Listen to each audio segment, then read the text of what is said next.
Tá começando. Pronto, pode voltar a texto todo de novo. Perfeito. Então, bem-vindos. Eu não vou falar tudo de novo, não, mas muito bem-vindos aí, quem tá vendo a gente no futuro, talvez numa gravação no YouTube, e que quando esse grupo de estudos virar referência, virar bibliografia, e você estiver aqui consultando a gente, bem-vindos, como vocês estão?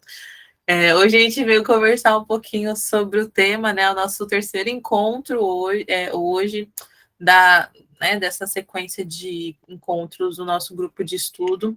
Então, esse terceiro encontro desse segundo semestre de 2022, semestre complicadíssimo, estamos em semana de eleição, a gente entende que o mundo só vai voltar a funcionar depois de dia 30, por isso que é muito importante a gente estar aqui conversando sobre, né, esse tema, que é a formação de docentes da educação básica em educação museal hoje, que é essas duas palavras, né, educação, museu, essas três palavras, educação, museu, escola, sempre estiveram caminhando, mas nem sempre, é sempre importante a gente entender como ela se interseccionaliza, não é mesmo?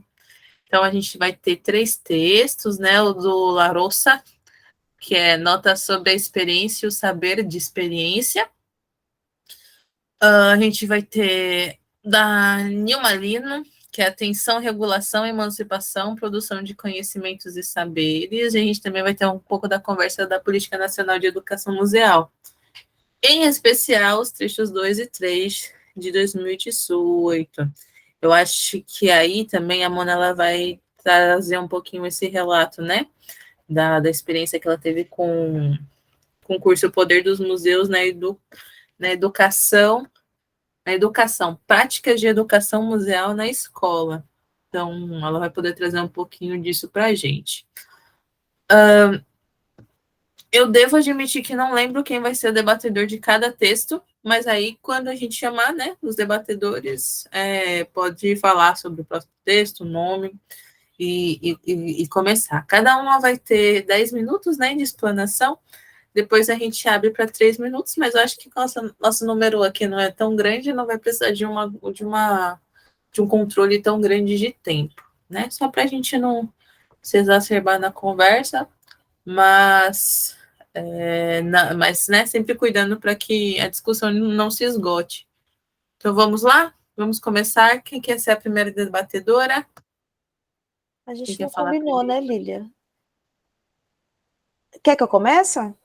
Você pode começar então. Tá, perfeito. Vou começar então. Fique à vontade. Meus 10 minutos começam agora. Então, eu vou ser bem breve mesmo. Eu fiz alguns apontamentos de uns trechos do texto do La Roça, que eu acho que é importante a gente discutir, pensar aqui. Então, eu vou falar alguns apontamentos do texto do La Roça e, em seguida, eu vou apresentar rapidamente o relato de experiência. É muito importante para mim pensar nesse texto do La Roça, porque ele vai nos colocar na perspectiva do que é a experiência, né? Ele diz que durante muito tempo existe aí uma tensão e uma dualidade entre pensar a educação como ciência aplicada e, ao mesmo tempo, pensar a educação como praxis política, que ele diz que são duas tensões, aí, dois campos muito férteis de pensamento na área da educação. Mas ele nos convida, nesse texto, a pensar a educação a partir do par experiência-sentido. E aí ele vai dizer que é muito importante que a gente preste atenção nas palavras e nos significados associados a ela. O La Roça, ele é um educador, mas ele também tem uma perspectiva linguística muito forte, então ele sempre nos chama atenção para as palavras. E aí ele passa, em seguida, a dizer o que é que ele pensa sobre o que é experiência. Ele diz que experiência é o que nos passa, o que nos acontece, o que nos toca, e não o que se passa, o que acontece e o que toca. E aí eu acho muito interessante porque ele vai falar que como a experiência ela é algo que nos atravessa, nos toca, ela vai ser diferente de um experimento. Né, que ele diz que é uma confusão muito comum a gente pensar experiência como experimento. que o experimento é essa coisa objetiva, é essa coisa que busca uma unidade, que busca um consenso, que busca uma homogeneidade. Pensando aí no experimento científico, é uma coisa que tem que dar o resultado igual ou muito próximo todas as vezes que ele é repetido. Diferente da experiência, que é singular, que busca, tem uma lógica de produzir diferença, de produzir pluralidade. Então, ele vai dizer que por mais que as mesmas pessoas passem pelo mesmo acontecimento, a experiência não vai ser a mesma, porque a experiência não é o que acontece, é o que nos acontece. E aí eu acho bem interessante quando ele fala do que é que prejudica a experiência, né? Ele vai dizer de 4 pontos que ele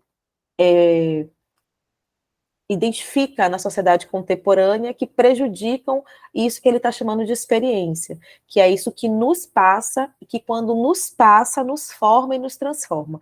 Ele diz que a gente tem dificuldade de chegar na experiência por causa do excesso de informação, que informação não é experiência. A gente vive numa sociedade que já tem até um termo para isso, né, chamada infoxicação, que a gente se expõe a muita informação o tempo todo. E o excesso de informação faz com que a gente não consiga viver a experiência. E ele vai dizer que, aliado a esse excesso de informação, vem o excesso de opinião. A gente vive numa sociedade que, além de a gente ter que saber tudo, a gente tem que estar informado de tudo, a gente precisa tecer opinião sobre tudo. Então, já não basta a gente saber, mas a gente tem que ter opinião. Só que essa obsessão pela opinião anula nossas possibilidades de experiência, porque ele vai falar também que os outros 2 pontos que dificultam e prejudicam a experiência é a falta de tempo e o excesso de trabalho, porque a experiência ela precisa da pausa. A experiência ela precisa do tempo, ela precisa que a gente tenha o tempo de pensar, o tempo de olhar, o tempo de escutar e fazer isso de forma devagar. E quando a gente vive nesse frenesi de informação, de opinião, de tempo, de excesso de trabalho, e aí ele gosta de frisar que isso que a gente chama de trabalho, que muitas vezes associa a experiência, lá no currículo a gente coloca assim, né, experiência, aí coloca todos os lugares que a gente já trabalhou, e ele diz que não necessariamente, que você pode trabalhar, mas se você não permitir que aquilo que você está fazendo te atravesse, aquilo não gerou uma experiência. Tudo isso para dizer que esse entendimento de experiência que o La Roça tem, para mim é muito caro quando eu penso em educação museal, porque eu acho que o grande diferencial da educação museal para a educação escolar é justamente esse tempo e essa pausa que se é permitido justamente porque você não está vinculado a um calendário letivo, você não está vinculado a um currículo, você não está vinculado a um processo de avaliação. Então, a gente não precisa ter esse frenesi que a escola tem, por suas razões, por suas especificidades, porque a escola é esse lugar da educação científica, é esse lugar do experimento, né? Então, por excelência, é o lugar do experimento, porque eu não entendo que o La Roça diz que o experimento é uma coisa ruim. Ele só diz que é uma coisa diferente da experiência, né? E eu acho que a educação museal, ela tem uma possibilidade, ela tem uma abertura muito maior para a experiência. E aí eu já vou começar a falar da experiência, e para mim foi uma experiência mesmo, foi um experimento, mas também uma experiência, essa formação. Em que contexto que ela nasceu? Eu tinha preparado uma apresentação, mas como o tempo é curtinho, eu vou só falar, e depois eu posso até mostrar para vocês um pouquinho da sala, das coisas. Em que contexto esse curso surgiu? Na época em que ele surgiu, eu estava coordenadora da Rede Anísio Teixeira. A Rede Anísio Teixeira é o programa de difusão de mídias e tecnologias educacionais da rede pública estadual aqui da Bahia. Ele é um programa estruturante da Secretaria de Educação e ele fica lotado no Instituto Anísio Teixeira. O Instituto Anísio Teixeira, aqui na Bahia, ele funciona como um centro de formação de professores. Nós sabemos aqui na Bahia, descobrimos isso durante um projeto nacional, né, do BNDES, que a gente fez parte, que nós somos o único estado que tem um instituto dessa natureza, que eles têm, a única função dele é atuar na formação continuada dos professores do estado, né, então é uma característica bem sui generis. Lá acontecem formações continuadas de várias naturezas, e eu estava responsável especificamente pelo programa de formação de mídias e tecnologias educacionais. Então, a gente fazia cursos de audiovisual, de podcasts, de recursos educacionais abertos, a gente fazia cursos de curadoria, enfim, várias formações.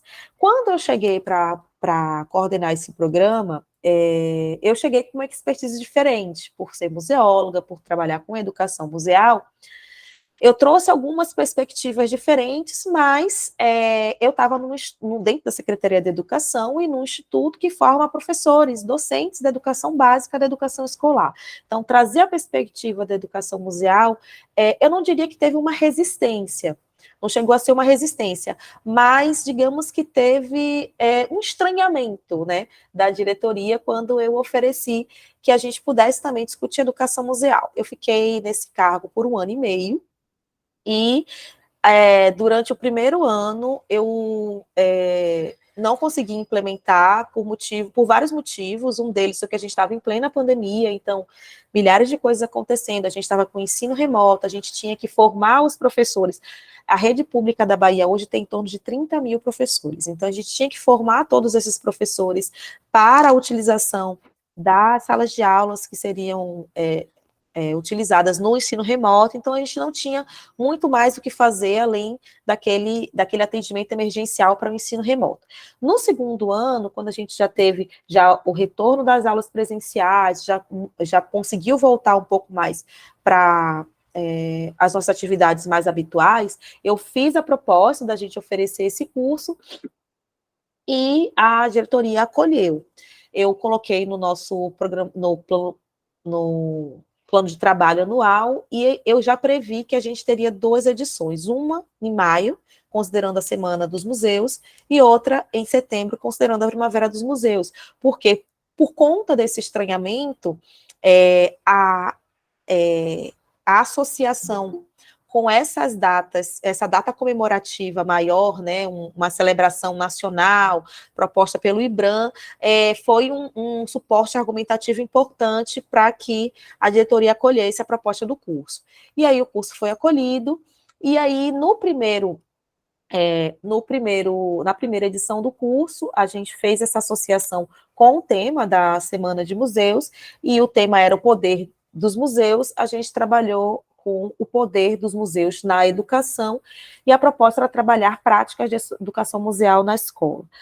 Por que práticas de educação museal na escola? Como a gente tinha um universo de mais de 30 mil professores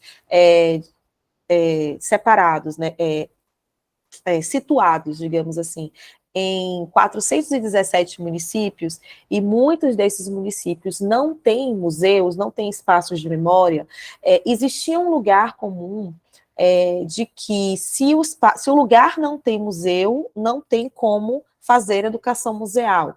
Muito a partir daquela premissa de que educação museal, relação museu-escola em educação museal a escola visita o museu. Então, se não tem museu para visitar, não tem como trabalhar a educação museal. Eu parti desse pressuposto de que existia essa resistência à ideia da educação museal em lugares onde não tinha museu, e me empenhei em preparar um curso em que eu pudesse trabalhar com os professores o conceito de museu de forma mais aprofundada, que eu pudesse trabalhar com os professores o conceito de educação museal e oferecer a eles possibilidades de discutir educação museal dentro da escola. Independente de o espaço ter um museu para ser visitado ou não. Então, como foi que eu estruturei? Já passei meus 10 minutos, não foi, Ju? Eu estou aqui correndo. Já, mas fique tranquila que tá de boas. Lília, desculpa. Eu vou tentar ser mais breve possível. É porque realmente é uma experiência. A gente tem tempo e quer ouvir essa experiência. Sim. Tá, então... Quando eu construí o curso, ele precisava atender alguns pré-requisitos, que eram os pré-requisitos do Instituto, né, do programa, os demais cursos oferecidos pelo programa. Ele tinha que ser online, porque a gente ainda estava com essa restrição de circulação, por conta da pandemia, então a gente ainda estava oferecendo a maior parte dos cursos online, e isso acabou sendo um grande diferencial, porque 30 mil professores dispersos em 417 municípios. Online era uma possibilidade da gente alcançar mais pessoas em mais lugares. Então, a gente sabia que ia fazer ele online, a gente tinha um padrão ali de eles terem, os cursos eles tinham em torno de 20 horas, divididas em 3 semanas de aula, com uma semana extra, geralmente um mês. Então, 20 horas em um mês era o que a gente tinha preparado. E aí, como é que a gente construiu esse curso?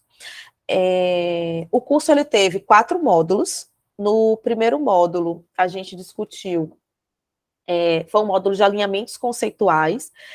Nesse módulo, a ementa basicamente era a fundamentação dos conceitos utilizados ao longo da formação a partir de orientações para a prática. Era um curso que eu entendia que não faria sentido ser um curso só teórico, então ele tinha um caráter muito de oficina. A ideia é que a gente saísse desse curso com produtos aplicáveis, né? Isso era uma característica muito comum, que a gente percebia nos professores, que não fazia sentido para eles, sobretudo dentro do ano letivo ali, fazer cursos que não fossem facilmente, rapidamente aplicáveis no exercício da docência deles. Então, a gente tinha já foi com essa orientação de ser bem para a prática. Então, o primeiro módulo, a gente tinha alinhamentos conceituais, basicamente o que é museu, né? Museu e educação, passos que vêm de longe, educação museal, desde quando e por quê. E aí era interessante porque, como nós éramos um programa de difusão de mídias, a própria formação já trazia esses elementos. Então, a gente tinha no módulo, lá no Google Sala de Aula, um material de leitura, que era bem imagético, né? Não era um texto, era um PDF, mas era um PDF bem imagético. A gente tinha um episódio de podcast, então eu gravei um podcast em 3 episódios curtíssimos, né, para que pudesse ter um pouco mais de dinâmica. Tinha um videozinho de apresentação e tinha um exercício, né? E aí, nesse primeiro episódio, ou nesse primeiro módulo, a gente teve o que é museu, que foi um pequeno vídeo, museus e educação era um texto, e educação museal, um episódio do podcast. Então, no módulo 2, a gente o chamava Atualizando a Relação Museu-Escola. Então, a gente trabalhou educação museal fora do museu, né? Porque aí a gente já fazia a provocação dos professores, né? A partir daquele conceito de museu e a partir daquele conceito de educação museal que a gente trabalhou no módulo 1, a gente provocava. E aí, depois que a gente refletiu sobre o que é museu, sobre o que é educação museal, é possível ter educação museal fora da escola, fora do museu? E aí a gente já percebia uma mudança de reflexão. Poxa, se museu ele é esse fenômeno, se museu ele prescinde, né? Ele, na verdade, uma das frases que a gente utiliza, os conceitos que a gente utiliza é que o museu é espaço, o museu, né, espaço físico, ele é uma consequência do museu fenômeno. Então, o fenômeno ele acontece, se materializa no espaço físico. Então, a gente tem como discutir esse fenômeno museu, mesmo quando o espaço físico ele não se materializa. Então, a partir disso, a gente já conseguiu discutir algumas questões na Atualizando Relação Museu-Escola. No módulo 3, que é o Aprendendo com Quem Veio Antes, a gente trabalhou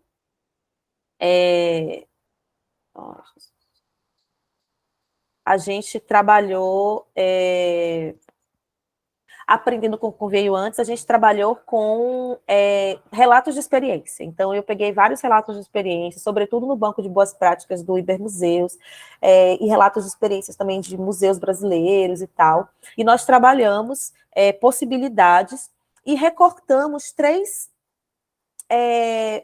possibilidades de trabalhar essa educação museal na escola, para além da relação visita. Então, eu trabalhei com o conceito e com a metodologia do inventário participativo, a possibilidade do museu escolar e também a produção de recursos educacionais abertos, né, mídias, basicamente audiovisual e podcast, que era uma dos carro-chefes do programa de difusão de mídias. Então, a gente teve essas 3 possibilidades, eu apresentei as 3, eu conceituei as 3, exemplifiquei as 3, e no módulo 3, a gente já, em grupo, né, o coletivo inteiro escolheu uma possibilidade, uma das 3, para que a gente trabalhasse no módulo 4. Nessa turma foi escolhido museus escolares, então o módulo 4 consistiu em cada pessoa, né, cada cursista, preparar uma proposta de intervenção na escola onde eles estivessem a partir de um projeto de museu escolar. Então, foi como a gente conseguiu ter esse desfecho. Algumas coisas aconteceram ao longo do processo, que a gente teve uma inscrição inicial de 50 cursistas. Para o volume de inscrições que os cursos da rede tinham, foi um número muito baixo, porque, vocês terem uma noção, na primeira formação no primeiro curso de formação de Google Sala de Aula, que era a formação emergencial para a pandemia, a gente teve 8 mil inscritos em um dia. Então, vocês terem uma noção, essa foi uma procura muito baixa, mas, ao mesmo tempo, a gente sabe que, pelo tema e pela natureza do tema, e por ser algo que realmente não está dialogando com o dia a dia da formação do professor, ele não chega, independente da formação que ele tenha inicial, ele não tem essa formação em educação museal. A Tatiana está aqui, que já pesquisa isso há muito tempo nas licenciaturas, sabe, né, Tatiana, que não vai ter uma licenciatura que tenha esse componente. Talvez ele possa, numa pedagogia da vida, estudar formas de educação não formal, e aí, em algum momento, tangenciar a educação museal, mas não existe um componente curricular específico de educação museal para nenhuma licenciatura, e vamos conseguir. Mas, então, o professor, ele chega na escola, ele nunca ouviu falar sobre isso. Então, num universo de 30 mil professores, que nunca tinham ouvido falar de educação museal, e a gente teve muitos retornos nesse sentido no formulário de inicial de investigação. Muitos falaram, que eu perguntava, o que é que você sabe de educação museal? Nunca ouvi falar, mas achei interessante, sei que tem a ver com museu e tal. Então, mesmo tendo esse estranhamento, a gente teve 50 adesões, o que a gente considerou um número bacana. Como eu te falei, não era afim ao que a gente tinha de adesão inicial, para outros cursos, mas para esse curso a gente considerou que era uma adesão significativa. Ao mesmo tempo, a gente teve algumas questões ao longo do curso que fizeram com que a gente não conseguisse que essas pessoas chegassem até o final. Então, a gente certificou 13 pessoas somente, né? Mas a gente, vendo os formulários finais, a gente teve algumas, eu até separei aqui alguns depoimentos, que foram bem interessantes, para a gente ver o quanto esse curso, ele era um curso que, sabe aquela história do Gilberto Gil que falava, né, que o povo sabe o que quer, mas ele também quer o que não sabe, né, porque muitas vezes as pessoas, elas não querem algo porque elas simplesmente ignoram a existência daquilo. Então, foi importante ver como oferecer esse curso despertou muitos interesses nas pessoas. Deixa eu ver aqui. Não está querendo abrir os prints que eu fiz. Mas, enfim, já falei demais, depois eu posso voltar para falar algumas questões e falar de algumas dúvidas, mas basicamente é isso. A gente teve essa experiência de oferecer um curso de educação museal pautado em prática na escola, então era muito pensando em como esses professores que já estão na escola, então não é uma formação inicial, é uma formação continuada, a gente não tem como voltar à formação deles, então a ideia é que a gente oferecesse de formação continuada a possibilidade de inserir o tema da educação museal nas práticas escolares. É isso.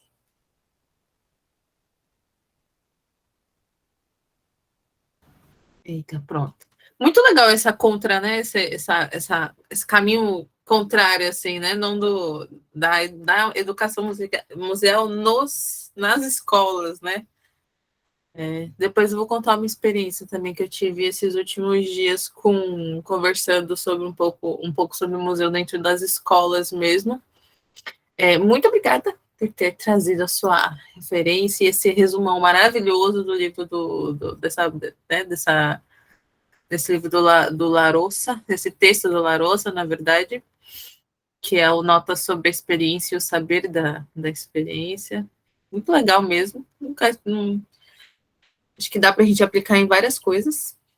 E agora, chamar a Lívia para conversar um pouquinho, ela que se dispôs a falar sobre esse texto maravilhosa, perfeita, arrasou. Falar um pouquinho, né, sobre isso, também trazer, quem sabe, né, experiências pessoais, e depois a gente abre para discussão, tá bom? Fique à vontade, Lívia. Legal, obrigada, gente. Obrigada, Mona. Adorei ouvir sua experiência. Sempre um prazer ouvir a Mona. Deixa eu colocar aqui, partilhar com vocês, se eu conseguir. Opa, não consigo, eu acho. Opa. Tem que conceder autorização para partilhar. Espera aí.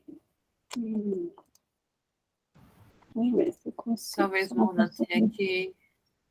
Devia aparecer aqui uma solicitação, né? Não apareceu solicitação nenhuma. Qualquer coisa manda pra gente, é um PDF, é o quê? Pode ser, eu posso passar o PDF, então, peraí, só mas deveria poder, né? Se for no Canva, pode também mandar o link, que aí coloca aqui, Não, mas é isso, ela não tinha que pedir autorização. Nem tem aqui a possibilidade, deixa eu ver se eu posso autorizar. Não. Bem, pode ser, consegui. Conseguiu? Massa. Acho que sim. Foi, não foi? Foi. Isso. Tá bom. Então, eu vou falar sobre o texto da Nilma Lina Gomes. Estou tapando um buraco aqui, mas de uma pessoa que não pode comparecer. Mas achei interessante porque no semestre passado eu lecionei a disciplina de Educação para as Relações Étnico-Raciais, num curso de Pedagogia aqui de Brasília. E, portanto, o texto que ela traz é de um assunto que é transversal à educação básica e educação museal, que tem a ver com a pesquisa dela, com a experiência dela, das relações étnico-raciais. Eu sei que eu não preciso apresentar, mas eu gosto de começar a falar da autora, que é uma figura incontornável nas pesquisas sobre relações raciais, sobre a implementação da Lei 10.639, de 2003, e a alteração dessa lei a partir da 11.645, de 2008. E é uma figura que é ativa politicamente, fundadora com outros, evidente, outros atores e pessoas negras, mas fundadora da Associação de Pesquisadores Negros, foi a primeira mulher negra a ser reitora de uma universidade pública, né, da Unilab, enfim, ministra e secretária da Política de Promoção da Igualdade Racial. Como o próprio texto mostra, ela tem uma formação muito intensa no Centro de Estudos Sociais da Universidade de Coimbra, né, tem pós-doutorado em Sociologia lá. Eu tive a sorte de ouvi-la falar numa apresentação em 2011, que apresentava alguns dos resultados da pesquisa dela sobre a implementação da Lei 10.639 aqui no Brasil. E apresentar para o Boaventura, enfim, para o pessoal do Centro de Estudos Sociais. Além disso, também tem pós-doutorado em Educação pela Universidade Federal de São Carlos, e o texto que a gente leu é resultado desse pós-doutorado dela, onde ela faz essa reflexão um pouco mais teórica sobre as contribuições do movimento negro no conhecimento e na produção de conhecimento, e como isso importa para a teoria da educação e para a prática, evidentemente, da educação também.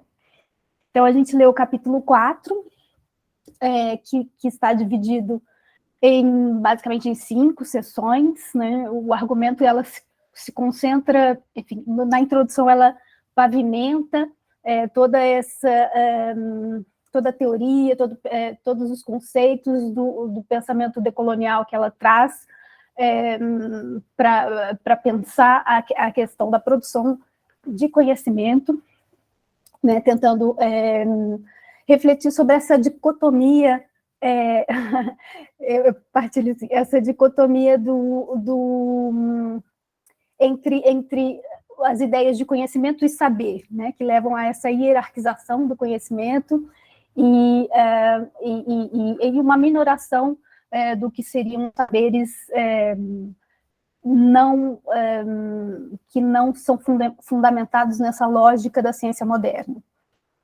Eu vou falar um pouco mais sobre essa argumentação, mas só para dizer que ela vai desenvolver essa argumentação dela para privilegiar os saberes estéticos corpóreos. Eu acho que esse ponto é muito importante porque faz uma conexão com o texto do Larossa, que a Mona trouxe tão bem, tão produtivamente aqui para a gente, na questão da experiência, né, do corpo como uma experiência, como uma forma de estar no mundo, o corpo como uma estética, o corpo como política, e, portanto, esse é aqui onde ela concentra mais atenção, mas nisso ela já veio pavimentando com a teoria que fundamenta essas ideias e também com a explicação de como qual é o envolvimento do movimento negro na produção desse tipo de conhecimento e como esse conhecimento pode ser emancipatório. Então, na introdução, ela começa com esse olhar cirúrgico sobre o que geralmente se entende na educação como conhecimento, e essa ideia de conhecimento vem desse privilégio epistemológico da ciência moderna, né, que nasce, como a gente sabe, eu deveria saber, nasce com ou ganha força com o florescimento dos Estados-nação europeus no século XIX, e a consolidação de um ideal de modernidade que acaba por criar uma série de tensões. Uma dessas tensões é a tensão dialética entre o conhecimento regulação e o conhecimento emancipação. E nessa lógica da modernidade se valoriza muito mais o conhecimento regulação, porque ele dá uma certa ordem a um caos, né? Tem uma ideia de progresso e de ordem que se constrói, e nesse conhecimento regulação também acaba que enfim, fruto dessa visão positivista da ciência, dessa visão de um pesquisador que se distancia do seu objeto, que tem um olhar frio sobre o seu objeto, porque sim pode produzir uma reflexão sobre o seu objeto. E aí que nasce essa distinção também entre conhecimento e saber, né? Valorizando muito mais um conhecimento que é fruto dessa racionalidade, dessa distância, desse olhar de fora, desse olhar teoricamente neutro, né? Ou alegadamente neutro, e um saber que seria esse conhecimento fruto da vivência e da experiência, num sentido não positivo, mas num sentido de um conhecimento com valor menor do que o conhecimento científico. Por outro lado, a gente tem também o conhecimento de emancipação, que é claro que seria um conhecimento da produção de uma situação de opressão, né, do colonialismo para uma situação de solidariedade, mas que é um conhecimento que também pode ser cooptado, né, e ela alerta para isso no texto. Depois eu trouxe aqui também um trecho do Boaventura, que fala justamente sobre a necessidade de reinventar e repensar a própria emancipação.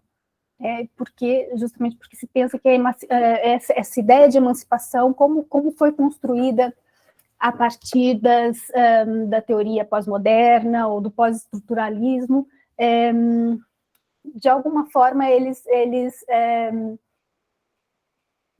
valorizam menos ou deixam de olhar para essa relação entre para a relação colonial e para a opressão do colonialismo, e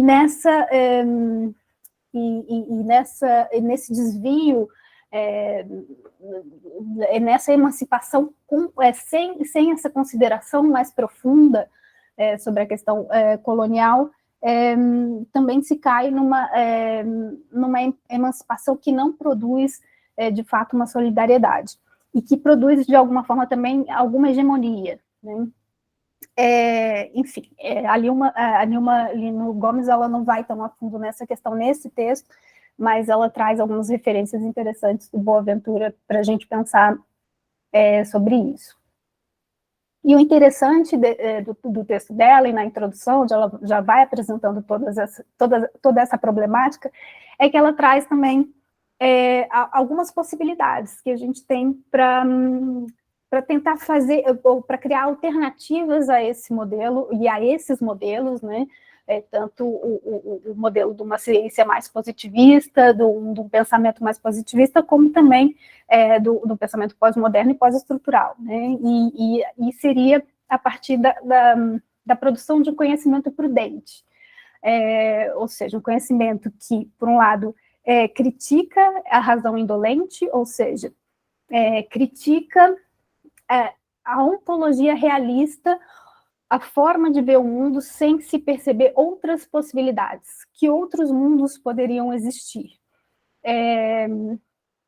E essa razão indolente, ela funciona a partir também da razão metonímica, que, se a gente fosse usar um pouco, enfim, da teoria pós-estruturalista, poderia pensar na hegemonia, né, que a razão indolente, ela cria a hegemonia, porque ela toma uma parte pelo todo, e homogeneiza essas partes, e o que não está naquela parte não existe, e é uma razão proléptica, ou seja, uma razão que pensa no futuro, e isso aqui também foi um complemento meu a partir de um texto do Boaventura, mas é interessante pensar nesse complemento da razão metonímica que ela traz nesse capítulo, que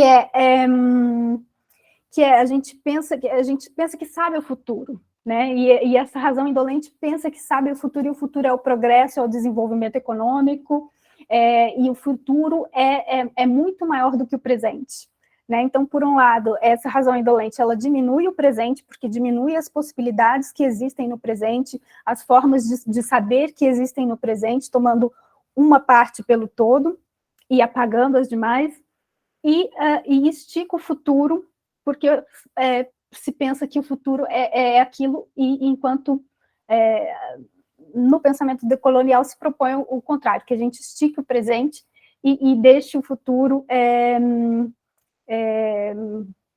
um pouco menor, ou com outras possibilidades, pelo menos sem se concentrar tanto no futuro, para que ele tenha outras possibilidades. Ela também sugere, e aqui é o grande contributo, né, desse livro, que é a pedagogia das ausências e da emergência, que vem das sociologias das emergências, que tem relação justamente com isso que eu comentava anteriormente, com essa possibilidade, ou seja, com a exclusão de uma ideia de uma monocultura do saber, de um único saber possível, ou desse todo representar, dessa pequena parte representar o todo, fazendo com que coexistam vários tipos de saberes, e, como a Mona disse, não é uma negação do experimento, por exemplo. Não é, a experiência não exige a negação do experimento. E no caso da ecologia dos saberes é justamente isso, é saber que vários saberes, esse saber, conhecimento, esse conhecimento, saber, se quiserem, eles têm todos lugar, e que eles... E que eles convivem, que tem os seus lugares, e que um não precisa representar o outro, não precisa se sobrepor ao outro. Enfim, então, ela constrói essa argumentação. Logo a seguir, ela vai falar um pouco mais sobre essa diferença do conhecimento do saber, e o foco, como eu mencionei, é nesses saberes estéticos e corpóreos, e tem aqui um pequeno trecho na introdução que isso fica claro, isso fica bem claro, que ela diz que a racionalidade estética foi a menos colonizada, ou seja, por que ela se concentra no argumento dos saberes estéticos corpóreos, né? E aí, nessa citação, acho que fica bem explicado. A racionalidade estética foi a menos colonizada, ela é talvez a menos indolente. Dessa forma, talvez essa racionalidade seja aquela que nos permita trabalhar mais o futuro, trazer perspectivas de outras culturas e outros paradigmas, e dentro da própria sociedade moderna, trazer tudo aquilo que foi oprimido. Então, é por essa razão que ela depois vai se concentrar nesses saberes estéticos corpóreos. Na parte que ela comenta sobre essa hierarquização que foi construída em relação ao conhecimento e ao saber, tem um trecho que eu acho muito interessante, que ela fala dos projetos educativos emancipatórios dos movimentos sociais que já existem e que têm sido desperdiçados tanto pela escola como pela teoria educacional, e eu acrescentaria pelos museus também, né? Porque quando o museu ele desperdiça essa possibilidade de trabalhar juntamente com os movimentos sociais, com os coletivos, ele perde também essa capacidade de trazer projetos educativos realmente emancipatórios, que já existem, né, que já são feitos nessa prática desses coletivos e desses movimentos. E é claro, quando eu penso aqui em exemplos concretos, assim, eu nunca trabalhei em museus, trabalhei sobre museus, diferente, mas em vários trabalhos etnográficos, em museus, conversando com os educadores, estando perto da direção dos museus, sobretudo dos grandes museus, eu encontrava alguma resistência, por exemplo, e uma separação muito clara entre a equipe que faz o projeto social e a equipe que faz a educação, né, que prepara a educação no museu. Então, como se fossem coisas muito separadas e que um conhecimento fosse, de fato, mais válido ou mais valorizado no trabalho do museu do que outro, né? O outro estava ali muito para a imagem positiva do museu, para alguma ideia de assistencialismo, mas não como de fato, pensado como um projeto educativo emancipatório. Enfim, eu tenho uma coisa muito interessante que ela fala, que é o projeto emancipatório abriga o conflito. Isso me faz lembrar muito da Marta Marandino e do trabalho de educação museal que ela, da teoria que ela desenvolve de educação museal, justamente falando também sobre a importância do conflito na educação, e o conflito que fomenta, e eu sei que a gente está num momento super delicado, né, no país e no mundo, de pensar num conflito como uma forma de ruptura e de embate, mas o conflito ele pode também suscitar espanto, indignação, inconformismo que podem ser produtivos, né? Nem sempre, como a gente vê em alguns, no contexto atual político, algum tipo de indignação, de inconformismo que não tem, enfim, não tem aqui, cabimento ou fundo ou pelo menos não tem esse propósito de luta emancipatória, né? Mas, enfim. Depois a gente pode conversar mais sobre isso. Enfim, toda essa seção do texto é dedicada a essa crítica à dicotomia entre saber e conhecimento, que é um produto da monocultura do saber e da ração indolente, metonímica. Tem uma provocação que ela faz que é muito interessante, que é possível distinguir sem hierarquizar, e isso é muito importante, sobretudo para quem trabalha né, com formação, com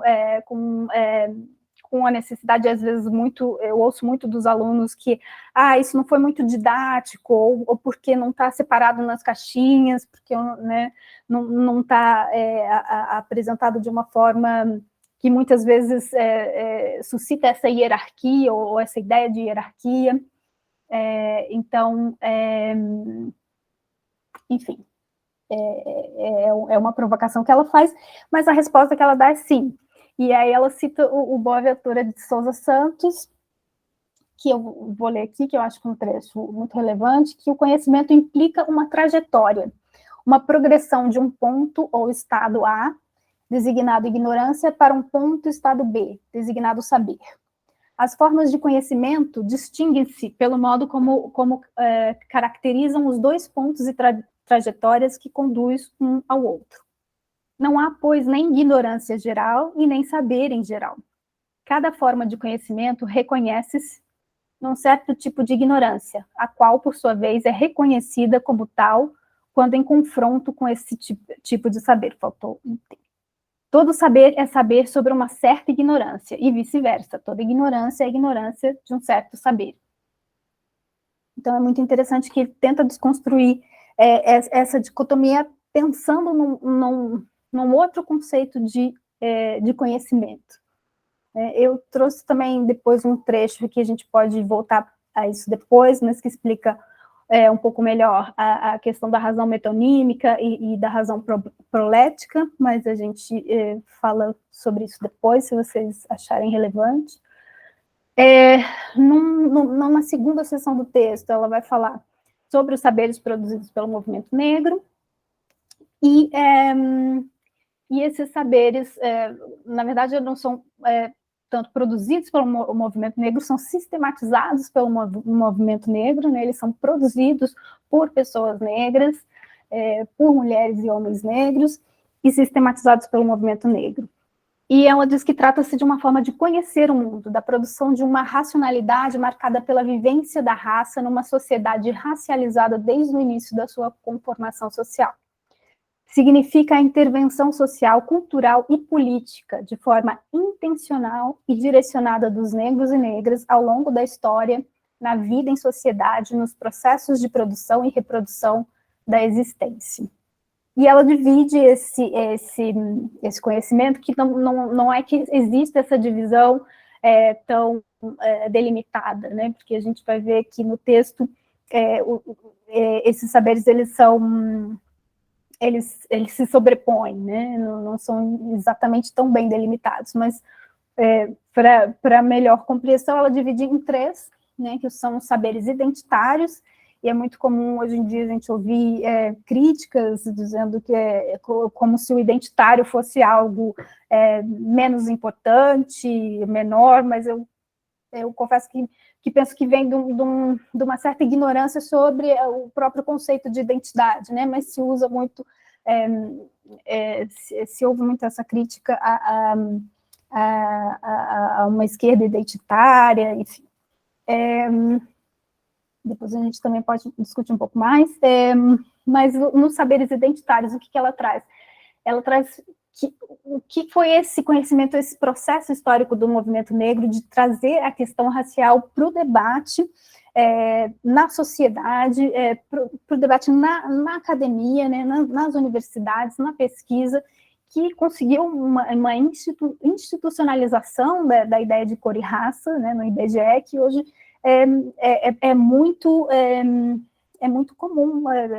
Todo formulário que a gente pega tem, ou quase todo, talvez, tem tem o quesito, o ponto cor e raça, enquanto que em outros países, eu me lembro que, e tem uma hipótese, que tem uma tese, que é o próprio movimento negro no Brasil, e as negras e negros que foram estudar em Portugal importaram muito desse debate para lá, e depois comecei a observar. Eu falo de Portugal porque eu morei muitos anos lá, tá, gente? Então, tem essa relação. E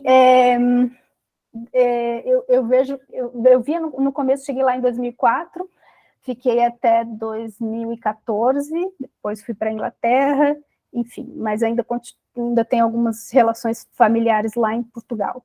E venho acompanhando ao longo do tempo, de 2004, 2010 eu terminei o meu mestrado, fiz lá, e venho acompanhando uma discussão que antes era um tabu, falar sobre qual a sua cor, qual a sua raça, ou falar sobre qualquer desses aspectos era visto como uma forma ofensiva, talvez, e inclusive até por pessoas negras, portuguesas, de origem africana, ou portuguesas, enfim,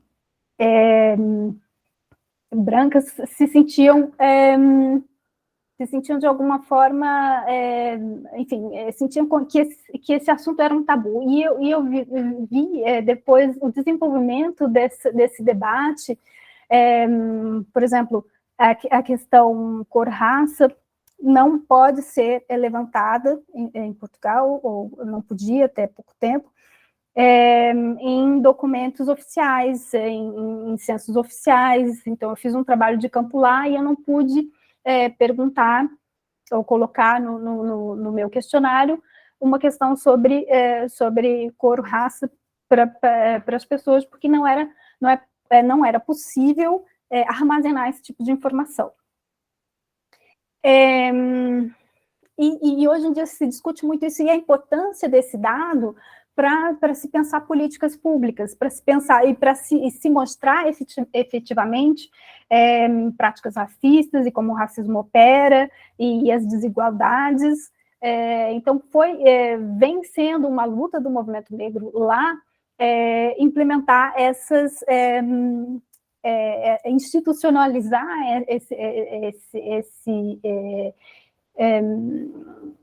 esse critério de classificação ou de autoclassificação que no Brasil já está institucionalizado há bastante tempo pela luta do movimento negro.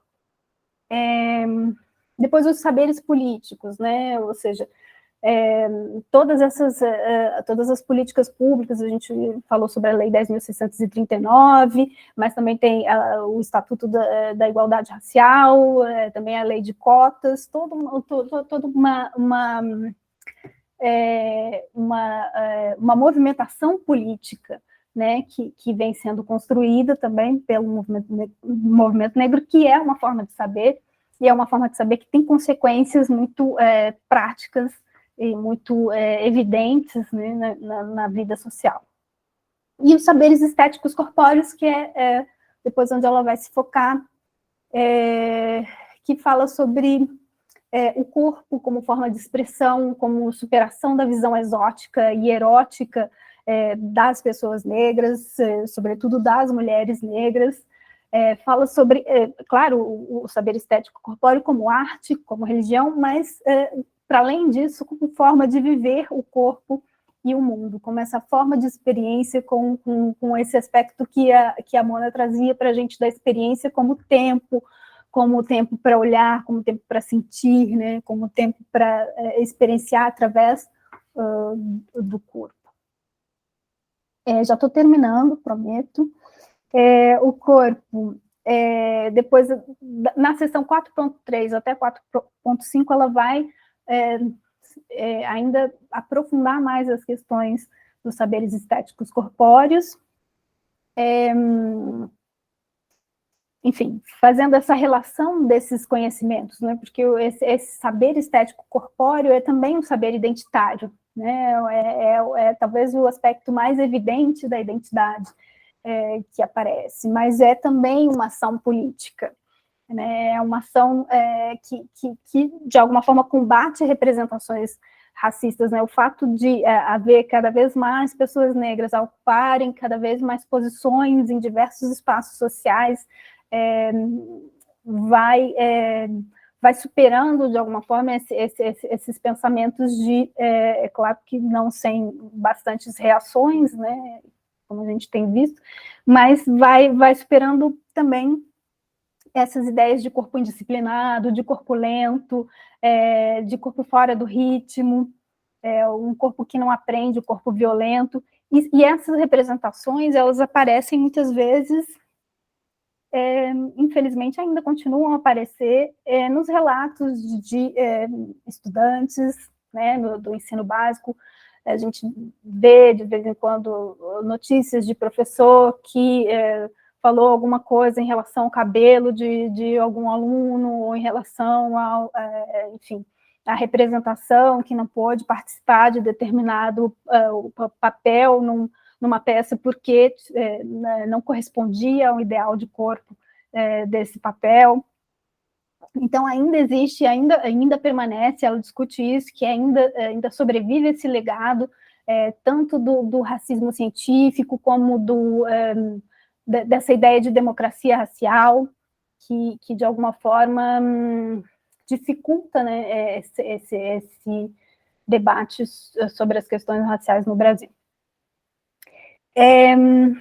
Enfim, nesses saberes estéticos corpóreos, ela também fala de uma crítica à monocultura do corpo e do gosto estético. Então não significa, mais uma vez, né, o pensamento do colonial não significa colocar uma coisa no lugar da outra, porque isso seria o mesmo processo de monocultura, né, só substituição, mas seria justamente a possibilidade dessa convivência, dessa ecologia, dessas várias formas de corpo, de gosto estético, e se tentando tirar a branquitude ou se pensar criticamente a branquitude, como também um construto, né, ideológico da modernidade, perdão, que se reveste desse ideal moral e estético, né? Então, se a gente abrir espaço para essa ecologia de possibilidades de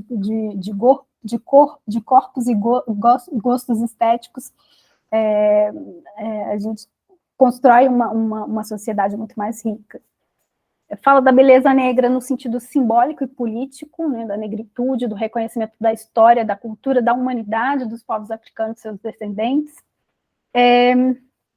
e da própria ressignificação dos espaços públicos, dando ênfase, sobretudo na parte final, à academia, né, a transformação que aconteceu no Brasil nas universidades nos últimos anos, justamente pela possibilidade de igualdade de oportunidades, né, que a lei de cotas significa, e que levou a essa justiça cognitiva, né, porque os alunos e professores negros trazem para a universidade uma série de bibliografias, uma série de práticas, uma série de conhecimentos, saberes, que não eram tão valorizados antes, e que agora, com essa transformação da academia, a gente vê muito mais atores negros e negras com protagonismo em contar essa história de uma forma diferente. Enfim, traz esses dados interessantes das pesquisas que mostram como o bom desempenho dos cotistas vem... cotistas, entre aspas, né, das pessoas que entraram na universidade a partir da lei de cotas, ou por meio das políticas da lei de cotas, como isso desconstrói também essa ideia de incapacidade, de não possibilidade de aprender, enfim. Filha, aqui é a Juliana. Consegue concluir em 5 minutos?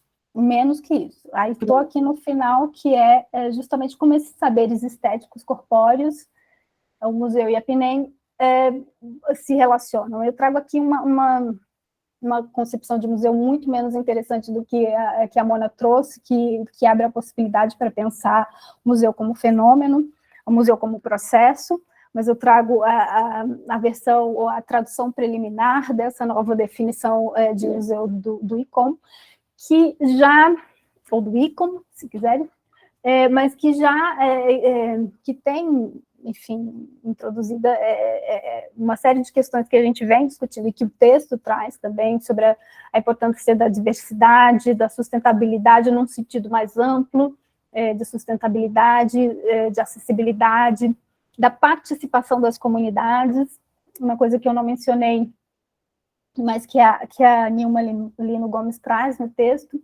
é justamente a ideia de que a comunidade, que o pilar desse conhecimento, regulação, seria o Estado, o mercado e a comunidade.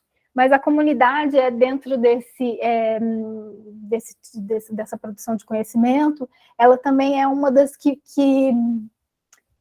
nem sempre é cooptada, que às vezes a gente consegue trabalhar com ela a partir dessa crítica à razão indolente.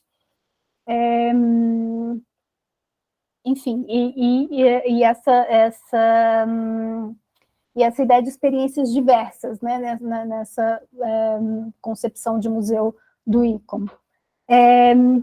E trazer essas experiências diversas para o museu exige também do educador essa formação que a PNEM vem e traz no eixo 2, né, que é importante para o formador, a realização de pesquisas, que é um dos pilares, né, do profissional, da formação e da pesquisa, que é essa atribuição do educador museal de realizar pesquisas e diagnósticos, mas aí que era importante introduzir essa ideia de pesquisas que valorizem ou que deem primazia a essa concepção de ecologia dos saberes, né, que tem a ver também tem relação com a promoção de formação integral do indivíduo. Os museus como espaços produtores de conhecimento e educação, então, de fato, tem essa responsabilidade de pensar que conhecimento é esse que tem sido produzido, né, e se há nesse conhecimento produzido essa valorização de um tipo só de conhecimento, ou se existem vários, ou a possibilidade da existência de vários conhecimentos. No eixo 3 também tem vários pontos que a gente pode relacionar com o texto da Nilma Lino Gomes, tanto na questão, sobretudo quando a gente pensa na relação da formação do professor, do ensino básico e do educador museal, né, como era importante essa colaboração entre os órgãos públicos e privados de educação, e como isso pode ser feito também a partir desse saber político, né, político posicionado, né, posicionado em relação também às questões identitárias. O eixo 3 também fala de acessibilidade no sentido lato, de sustentabilidade também no sentido lato, em que a gente pode pensar vários desses conceitos aqui a partir desse eixo. Enfim, e o incentivo ao pensamento crítico, né, que no fundo, todo esse texto tenta repensar esse pensamento crítico, ou a teoria crítica educacional. E, claro, estimular e ampliar a troca de experiências entre o museu e a sociedade. E aí, depois, se vocês quiserem, a gente vê de novo o texto do Boaventura Santos, aquele trechinho que eu trouxe, e era isso que eu tinha para dizer. Obrigada pela partilha. Obrigada, gente. Se puder passar esse slide maravilhoso depois aí, em algum momento, para a gente agradece grandemente. Que tem, né? A Mona pediu para compartilhar, porque tem um super mapa mental ótimo. E tem uma reflexão bastante boa, né, do texto, tem trechos e tudo mais, para a gente ter esse espaço de consulta, seria massa. Se puder, depois a gente agradece. Mas foi ótimo, muito obrigada por ter trazido, né, esse apanhado aí das informações do texto, também trazido, né, com a referenciação da PNEM e tudo mais, do ICOM, para a gente começar a trazer realmente para o contexto, né, da museologia, para o contexto do museu, para o contexto da educação museal. Muito obrigada.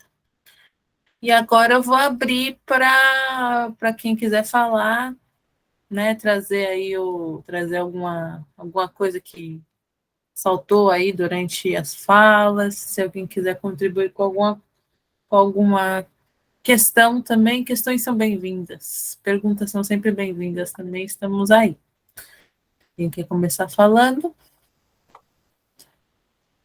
Quem quiser, que estamos em milhares aqui, então. Tatiana quer falar, pode falar. Tem 3 minutos, tá bom? Oi, pessoal, boa noite. Deixa eu ver se eu consigo aqui abrir a câmera, que a minha internet está horrível. Obrigada, tá, pelo convite, Mona. Parabéns para vocês, assim, que mesmo em pequena quantidade, né, se juntam aí para manter o encontro. A gente no Rio está aí tentando, né, conseguir juntar em Rio para ver se a gente volta. Parabéns aí pela apresentação. São textos que eu realmente vou querer olhar, né? Se eu soubesse antes, tinha dado uma olhada, porque trazem, né, com uma certa profundidade diversas questões que a gente não traz habitualmente, né? Quando a gente fala da educação museal, a gente pelo menos nos encontros que eu tenho participado, a gente tem falado muito de acessibilidade, da gestão dos processos educativos, de cibercultura, né, educação museal online, coisas que estão aí na crista da onda, e essa questão, essa coisa que a Mona trouxe, né, da formação lá com os professores, a gente tem refletido muito isso já faz muito tempo, né, de que forma que a gente consegue atrair esses professores para dentro do museu, para eles entenderem a nossa proposta, chegarem junto com a gente, antes mesmo de ir, né, na visita com as crianças, e também para como é que eles podem levar isso para dentro da escola, né? E, cara, isso é tão complicado aqui no Rio, porque o professor só pode ir final de semana, durante a semana ele está preso na escola, mas aí se a gente faz final de semana, ele quer descansar, ele não quer participar das coisas no final de semana, né? E aí ele chega no museu, ele larga as crianças e fica sentado, e não chega junto, e não participa, né? A maioria, né? Tem aí suas exceções. E aí, eu me lembro, se eu não me engano, mais, tem alguma coisa voltada para essa, já teve alguma experiência, assim, com professores que foi bacana, que funcionou. E a gente lá, eu tenho muita vontade de fazer isso lá no Espaço Ciência Viva, né? E é um debate que sempre surge, né? São alguns debates que surgem, que é dessa questão da formação, né? No meu caso, eu sou estudante de pedagogia, eu fazia biologia quando eu comecei a atuar em museus, e eu fui para pedagogia justamente porque me incomodava essa coisa dos professores, né, do pessoal da pedagogia, pessoal de licenciaturas, era sempre a galera de biologia, né, que estava nos museus de ciências e ponto, né? E o resto da galera nos demais museus, né? Onde é que está? Por que os pedagogos não ocupam esses espaços, né? E aí eu fui lá para pedagogia. Então, assim, são várias questões, né? Dessa formação inicial, né? Mesmo dentro da universidade, muito me interessa, é o que eu tenho buscado lá junto com a minha orientadora, com a Andréa Costa, lá na Unirio, né? Essa questão de tentar propor alguma coisa para os professores, eu acho que é muito importante a gente levantar isso nas RENs todas, na REM-BR, no GPEM, aonde a gente puder, tentar propor alguma coisa, uma formação online que seja também. Acho que tudo está valendo, né, para que a gente consiga dar o primeiro passo. E é isso, é muito bom assim conseguir ouvir, né, e conseguir compartilhar também. É porque a gente sabe, a gente percebe, né, a gente reafirma que as dificuldades nossas aqui, né, no Sudeste são as mesmas aí no Nordeste e no resto do Brasil, e a gente tem que tentar aí formas de avançar em relação a isso tudo. Parabéns e obrigada, tá, pessoal? Boa noite. Obrigada a gente, Tatiana, por estar aqui, engrossando este caldo. E agora a Mona, tá? Quer falar? Pode falar. Oi. Então, Tati, eu queria só dizer para você que realmente as dificuldades são muito similares. A gente também tem essa dificuldade do tempo do professor, né? Ele tem um tempo muito escasso, porque ele está muitas horas em sala de aula, ele está muitas horas em A6, ele tem mil atividades, e como eu falei antes, a educação museal não está no radar. Né? Então, é uma coisa a mais que a gente tem que contar com o interesse pessoal do professor. Aqui a gente teve, no meu caso, para fazer essa formação, eu estava numa posição muito privilegiada, porque eu estava coordenando um programa de formação de professores dentro da rede pública estadual, dentro da Secretaria de Educação. Então, as formações que o IAT oferece, elas estão sempre no radar do professor. O professor, ele sempre está esperando o que é que vai vir de novidade do IAT. Então, não é uma coisa que vem do nada. Então, foi muito estratégico, né, eu consegui implementar essa formação dentro desse instituto, porque eu consegui colocar no horizonte do professor da rede pública estadual aqui da Bahia essa questão da educação museal, que eu sei que se eu tivesse oferecido isso pela REM, ou se eu tivesse oferecido até pela própria Secretaria de Cultura, não teria chegado como chegou sendo pela Secretaria da Educação dentro do instituto, que é conhecida aqui como a Casa do Professor. Então, os professores já estão sempre nesse horizonte. Então, isso aí foi realmente um diferencial. A gente tem esse instrumento aqui, que é o Instituto Nilson Teixeira. Hoje eu não ocupo mais essa posição lá, mas eu ainda tenho abertura, ainda tenho esse diálogo. A gente não conseguiu fazer a segunda turma em setembro, por diversas questões, inclusive o defesa eleitoral e tal, mas a gente tem planos de continuar com essa oferta em 2023. Então, a gente tem essa possibilidade de entrar, que aí é o que eu diria para você, tenta vir institucional, Secretaria da Educação, pela Secretaria da Cultura, por vias alternativas, uma hora chega, mas com menos pressa do que pela Secretaria da Educação. Se você consegue conquistar a Secretaria da Educação, que esse tema é um tema, aí é o que acontece, como aconteceu com a gente. A gente conseguiu encaixar os cursos dentro dos A6 do professor. Então, ele não tinha que usar um tempo dele para fazer esse curso, era tempo de formação, entendeu? Era um curso pequenininho, 20 horas e tal, então não consumiu muito do tempo de AC dele, mas a gente conseguiu fazer... 6 horas já estava bom. Então, a gente conseguiu encaixar aí e deu super certo. Então, é o que eu sugeriria para você.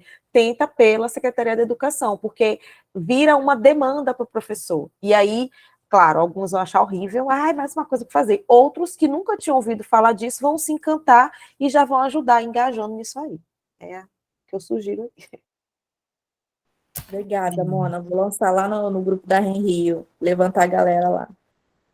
Sim, a gente tem que se infiltrar nos espaços, assim, falar, bater na porta. Você já ouviu sobre educação museal hoje? Você teria um momento para ouvir sobre educação museal? Pegar a palavra, bater na portinha.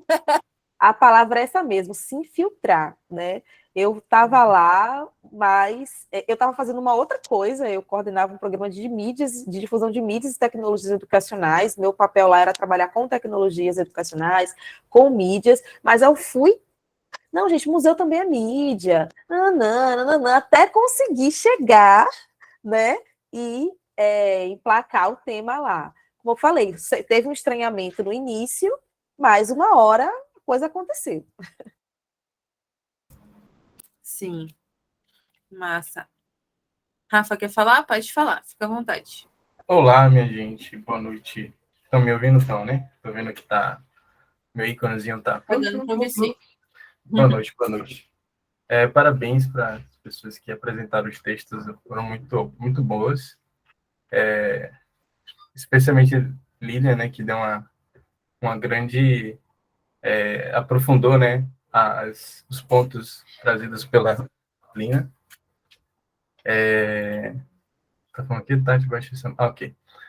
Então, assim, a discussão me remeteu um pouco ao que eu estou tendo contato nessa minha trajetória de formação, né, na graduação em museologia aqui na UFBA, que é a experiência do Museu Didático Comunitário de Itapuã, o MDCI, tão conhecido, e que foi a inspiração, né, e tomado como exemplo de museu comunitário mundo afora. E nessa experiência, que está muito bem documentada, né? Eu acho que as pessoas que têm contato com o debate da educação museal conhecem minimamente o que foi realizado no MDCI. E entre essas coisas, uma coisa que passou, né,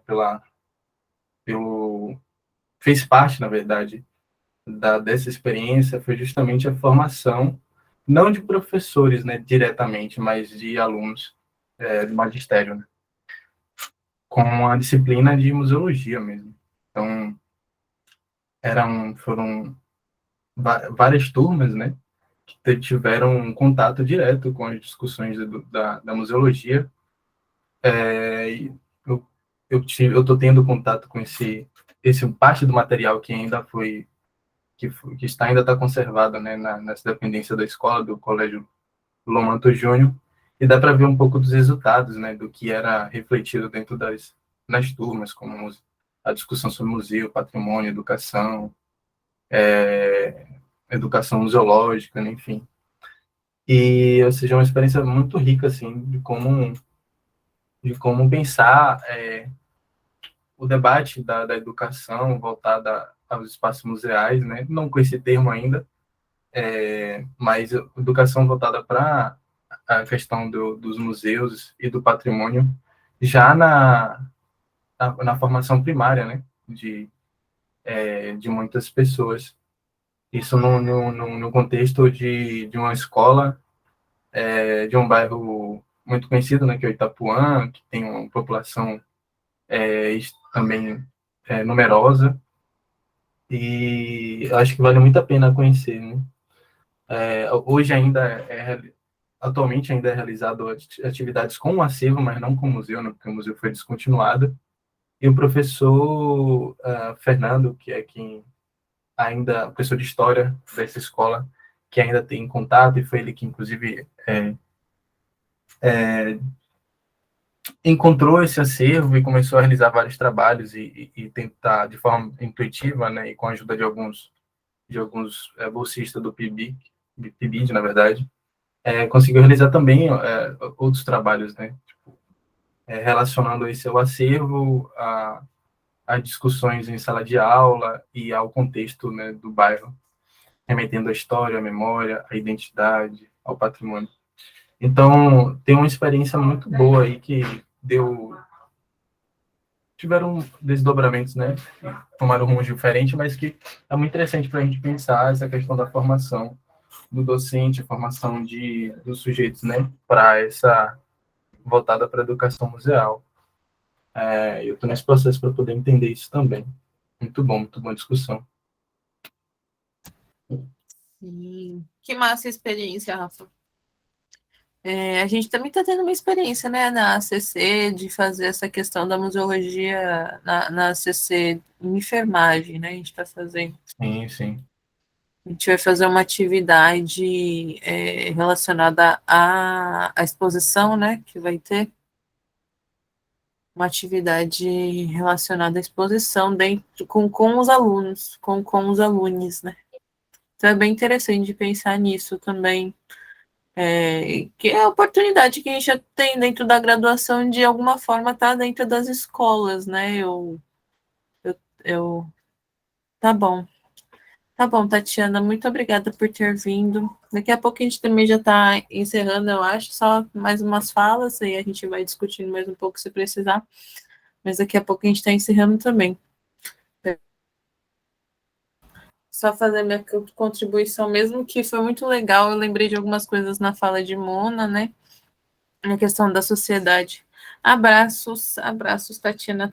Até o próximo grupo. Até o próximo encontro. Beijos. E questão da sociedade do cansaço, né? E como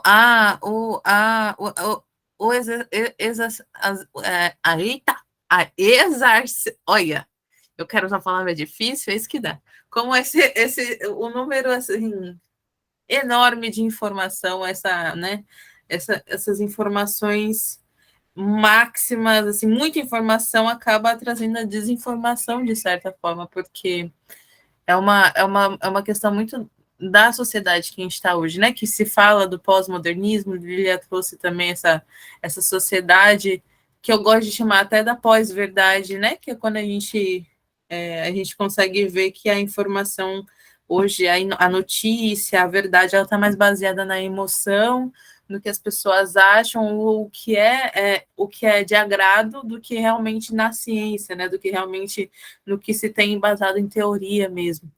E aí essa sociedade da pós-verdade, como a sociedade do cansaço, que é o... Quem é que tem um livro? É um cara coreano, se não me engano. Deixa eu ver que tem aqui em alguma das minhas milhares de abas. É o Byung-Chul Han. Ele fala um pouquinho sobre isso, e é bem interessante a gente pensar nisso, porque hoje, quando a gente entra na escola, é essa sociedade que a gente vai estar lidando, é com a sociedade do cansaço, é com o que a gente tem hoje, né? Então, na histórico-crítica, a gente tem a noção de que o que a gente vai lidar é de acordo com a política econômica e o contexto atual. Então, como que a gente vai trazer a museologia para esse contexto dentro de uma sala de aula com pessoas que estão, assim como nós, incluídas numa sociedade de cansaço, numa sociedade de pós-verdade, numa sociedade em que a gente tem que pensar sobre decolonialidade, a gente tem que pensar sobre tudo isso, né? É bem complicado, mas também eu gosto muito de me pautar na dialogia. Eu acho que é uma coisa que sempre se encontra, né? Museu e escola. Na conversa, na dialogia, na necessidade de troca de saberes constante, assim. E, assim, a responsabilidade que a gente tem como museólogos e também como essas pessoas que vão, de alguma forma, trazer a discussão, em a gente se pautar em coisas realmente com base, né, teórica, a gente tem que se pautar em coisas que são realmente verdade, a gente não pode, né, deixar, de certa forma, a gente não pode corroborar a esse sistema que favorece a não verdade, né, que favorece tudo isso aí que a gente está vendo hoje em dia. Inclusive, vai ser um episódio no Museando sobre isso. É arquivística, vai ser a próxima, se pá, é arquivística, sociedade do cansaço e pós-verdade. Tudo junto. Com quem é? Como que os sistemas de informação corroboram ou né, estão entranhados nisso. E ficou muito legal, tá bem legal, vai sair logo mais. Fiquem aí, fiquem ligados. Enfim, isso tudo vou parar de pensar aqui. Mas é isso, eu vejo muito. Sendo o museu um espaço que é produtor de conhecimento, a escola também um produtor de conhecimento, eu acho que todas elas se encontram num espaço da dialogia, da conversa. E eu vejo nas experiências, por exemplo, do Museu de Arte Sacra de São Paulo, eles fazem todo um material para os professores levarem para a escola e para ter essa conversa em sala. Quantas coisas que foi visto no museu, por exemplo, né? Então eu vejo muito mais a potência da ligação entre museu e escola na dialogia, mas principalmente nos questionamentos, porque a escola deveria ser um local de dúvidas, né? Assim como o museu. Então, tudo vai acabar se encontrando na conversa. Faz sentido? Tipo assim, na formação, mas também no diálogo de sempre, de você trabalhando no museu, conversar com as pessoas da escola, conversar com os professores e tudo mais. Pelo menos na minha experiência é o que eu vejo que funciona. Eu sempre estou conversando com os professores que levam as crianças lá no Rio Vermelho e tal. E aí a criança de 5 a... E aí tem a adolescente... 65. Exatamente, é de várias faixas etárias e eu vejo muito a potência nisso, assim, pessoas com deficiência também, converso com a galera e eu vejo muito nisso. Enfim, a Amélia... Desculpa, a Amélia pediu fala? Não, só perguntei se ela ia falar alguma coisa, mas se você quiser falar. Não, é porque você fez uma provocação bem interessante aí, da questão do diálogo, que eu super concordo, mas aí eu acho que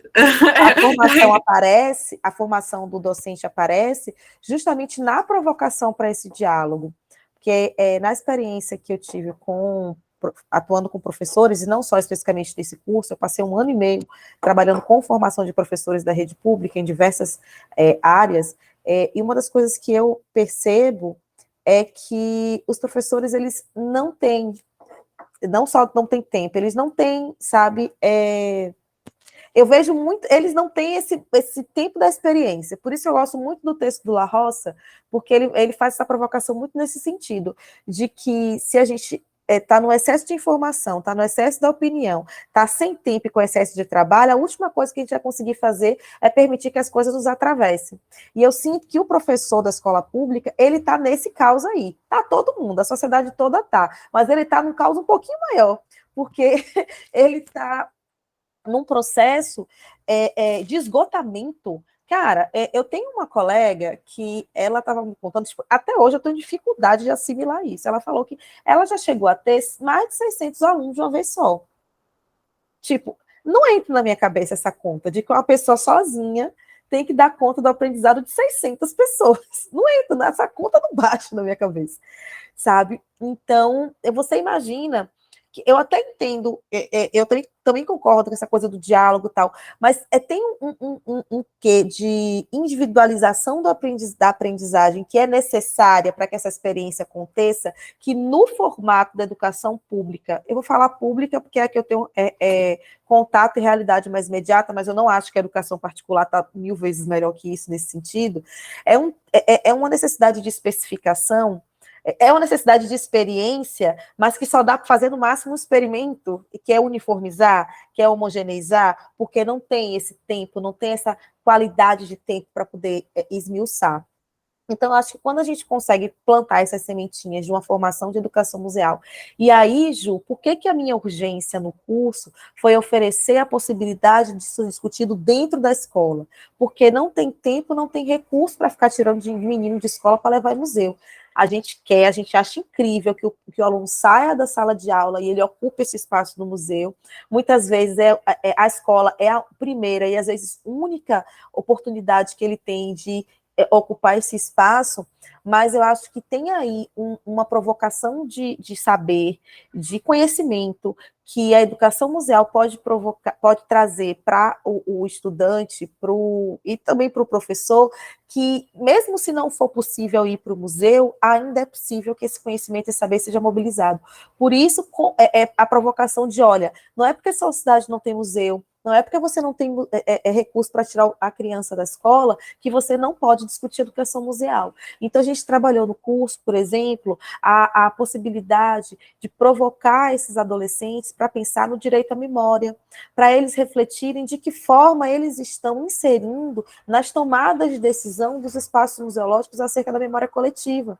Então, isso é uma provocação que pode ser feita dentro da sala de aula, sabe? Que é muito mais a perspectiva da temática do que do formato. Claro que a gente quer tirar todo mundo de sala de aula e levar para o museu, mas quando isso não for possível, a gente não vai dizer que a educação museal está inviabilizada, até eu me bolo, inviabilizada, porque existem alternativas. Então, acho que é um pouco disso que eu acho que essas formações podem trazer quando esse diálogo, quando essa visita, ela não for possível, que a gente entende que é necessária, mas a gente sabe que no campo do real, esse ideal raramente, infelizmente, se concretiza. Sim, total. Entendo. E sim. Não, formações são extremamente importantes, eu acho que também por uma questão de resultados a longo prazo, né? A gente conseguir ter um tipo de implementação de fato dessas, né? Que a gente precisa da prática para falar, olha, tá dando certo, e a gente começar a construir, produzir documentos que mostrem que isso aconteceu, que isso continua, que deu certo, e que a gente vai poder e se basear nisso para a gente conseguir tendo e aí criar um corpo maior dentro. E eu gosto muito dessa contra. Então, eu estou fazendo pedagogia também. Muito provavelmente, meu próximo semestre eu vou tentar trabalhar com alguma coisa nisso, nos meus projetos, porque tem que fazer projeto, né? Todo semestre. No projeto.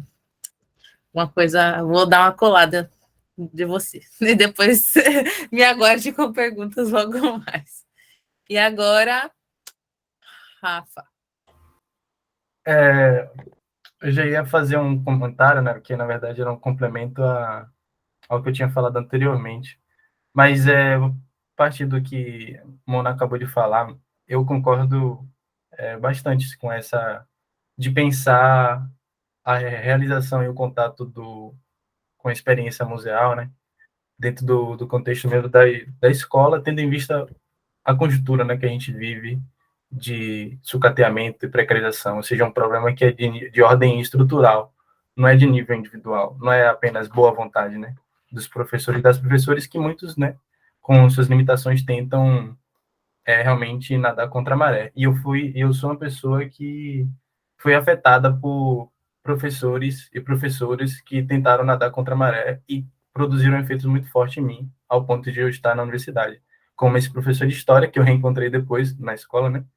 Professora Acácia, que é uma professora de literatura, né, e redação, enfim, são pessoas, assim, muito importantes. Eu vejo, assim, que nessa linha que Mona colocou, eu acho que as escolas, e eu tenho notado isso, não só na minha passagem na escola, né, com a conclusão do ensino médio, mas também agora, recentemente, com a pesquisa que eu estou fazendo semanalmente no colégio, né, então me deparo com coisas como feiras, com feira científica, feira cultural, eu me deparo com gincanas, né, e outras atividades que eu nem chego a acompanhar, mas que está rolando dentro da escola. E eu penso que, assim, as escolas podem muito bem autogerir um acervo, né, e quem sabe também criar museus, né, dentro do seio da escola, né, no seio da escola. E aí a gente pode, né, pensar uns sistemas mais amplos, né, com isso, para poder capacitar professores e professoras para estarem gerindo esses acervos. Isso é muito possível, né, porque a escola tem espaço, produzem materiais acerca produzem, né, cultura material, né, que podem estar sintetizando essas ideias, essas relações, né, e o patrimônio propriamente dito da comunidade. Então, não é uma ideia nova, na verdade, né? Isso já é uma coisa que foi experimentada, inclusive, pela MDCI. Mas eu acho que a contemporaneidade traz novos desafios e traz novas soluções, né, para os problemas. Eu vou deixar que Mona fale, porque eu sei que, com certeza, isso deixou ela provocar. Sim. Lília tinha se inscrito antes. Lília quer falar? Quero, porque também é uma pergunta para a Mona e vem no segmento enfim, dessa ideia também dos problemas da própria rede, da Secretaria de Educação e da educação pública. Mas eu queria saber em termos dos resultados, né? Você falou que o curso foi muito voltado a produtos, enfim, o que eles conseguissem aplicar rapidamente na sua prática educativa, e houve alguma espécie de acompanhamento, você conseguiu ver os resultados em prática, porque isso também é interessante depois de fazer essa avaliação, né, do curso. Possivelmente você fez isso. Queria ouvir um pouco mais sobre isso. E só para voltar realmente na questão da limitação, que é um aspecto que a Nilma Lino Gomes traz no texto dela, da limitação curricular, né, dos próprios cursos de educação. Vocês já discutiram isso antes, né, a dificuldade de se implementar, por exemplo, aqui numa universidade privada, no Distrito Federal.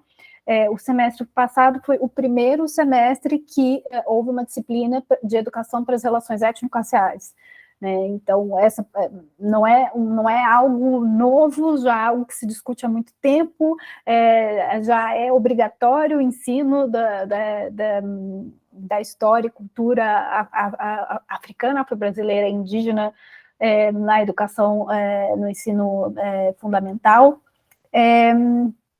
Mas ainda assim, só no semestre passado é que houve uma primeira disciplina. Agora, pense em acrescentar isso uma disciplina sobre educação museal, né? Seria ainda mais difícil, justamente porque também se forma muito nessa universidade onde atuo, se forma muito professores para a rede pública, né? Pensando nessa lógica do que é preciso para a rede pública, de uma formação muito desenhada para essa realidade, e é uma realidade que no Distrito Federal, teoricamente, não é como em outros estados, é um pouco melhor, né, do que em diversos estados, mas que também existe toda essa pressão sobre o indivíduo, né, sobre o professor, a professora, para que produza, para que seja excepcional, em condições que nem sempre se possibilitam esse trabalho, como o Rafael falou muito bem, né, da experiência dele. São professores que às vezes têm que nadar contra a maré para conseguir produzir algo de fato que produz essa experiência nos alunos, essa experiência que toca os alunos, que transforma os alunos. Então é difícil. Mas aí eu gostaria de ouvir mais a Mona falar da experiência do curso e dos produtos também. Então, eu acho que o que eu disser vai atender um pouquinho os dois. Porque, Rafa, uma das metodologias que a gente trabalhou né, visando produtos foi justamente a implementação de museus escolares. Né? Inclusive, a gente trabalhou a experiência do Museu de Itapuã, né? Não com a profundidade que você trouxe aqui,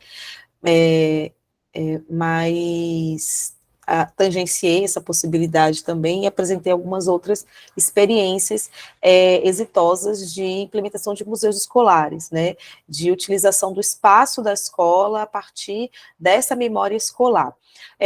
Uma característica dos museus escolares, inclusive, eu utilizei bastante aquele episódio lá do Museu Amplio. O trabalho dela é bem interessante. Esqueci o nome dela. Apolline. Apolline. Apolline. Não, é só Pauline mesmo. Mas Pauline, isso.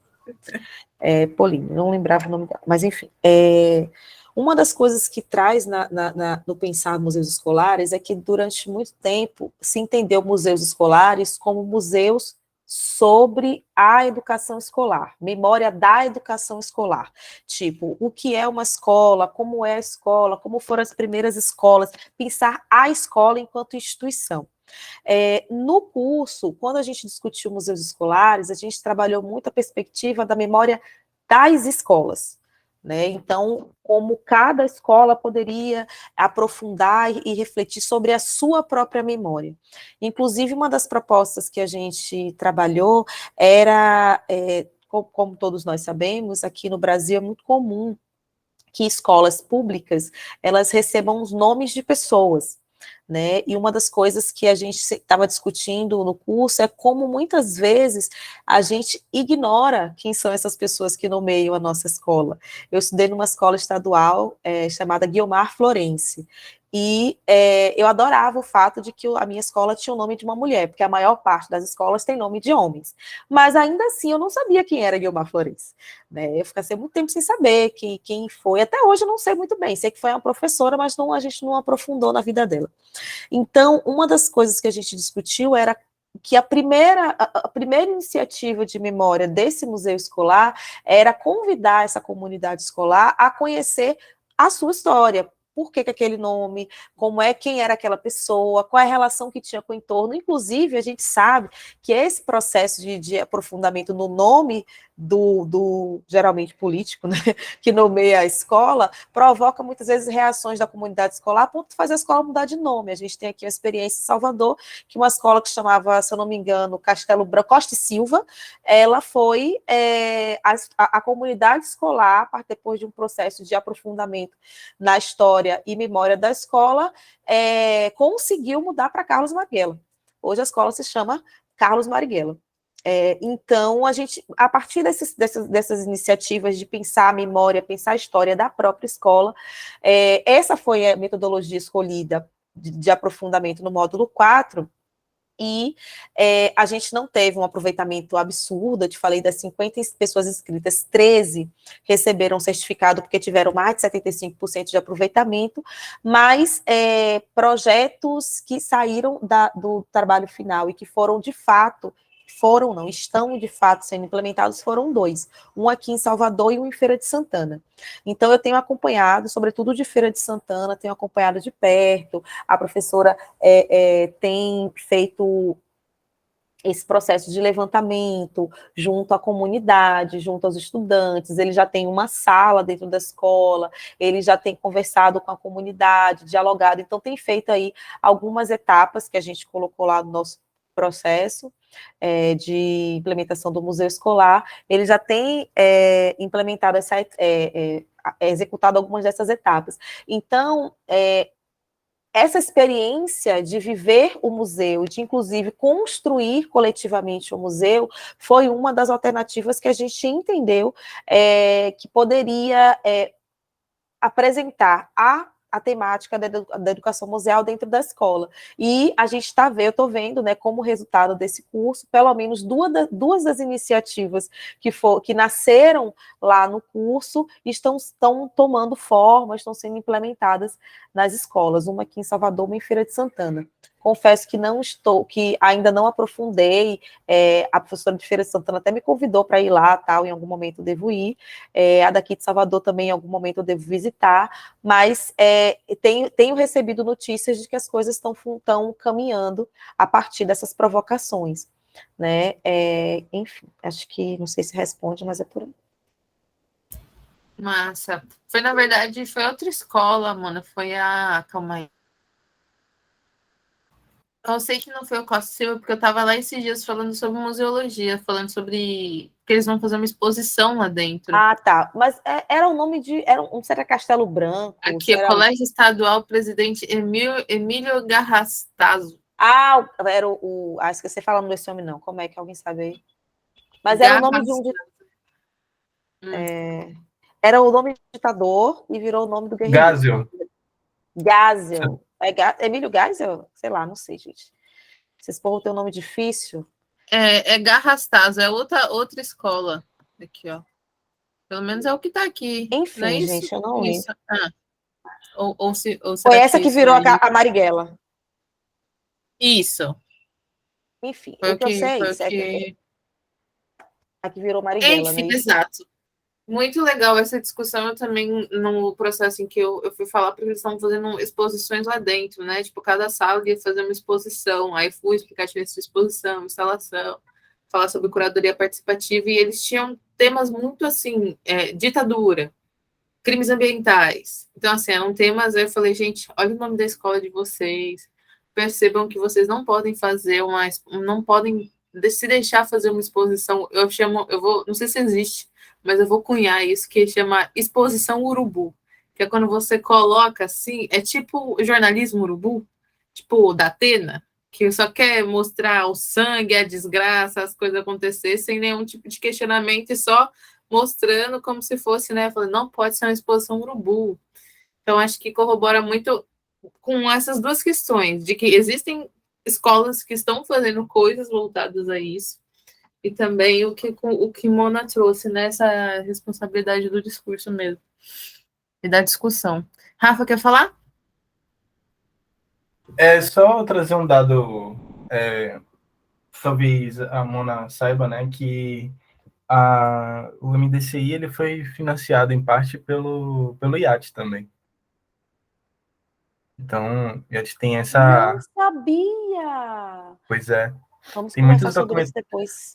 Todas os seus projetos tinha, né, realização, né, IAT. Os documentos também mostram isso, né, os documentos oficiais do museu e tudo mais. Ou seja, corrobora com isso que você trouxe inicialmente, né, que o IAT tem essa tradição e esse pioneirismo, na verdade nem é pioneirismo, porque é ser exclusivo, né, de